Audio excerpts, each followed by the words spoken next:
আর একটা সাংস্কৃতিক ন্যারেটিভ তৈরি করেছে। এবং এই দুটো কাজ করতে যে তারা দুটো দেবতা তৈরি করেছিল, একটা সাংস্কৃতিক দেবতা আর একটি রাজনৈতিক দেবতা।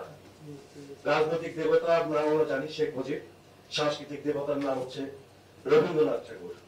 তো এই দুটোকে আসলে তারা মানুষের পর্যায়ে থেকে দেবতার পর্যায়ে নিয়ে গেছে।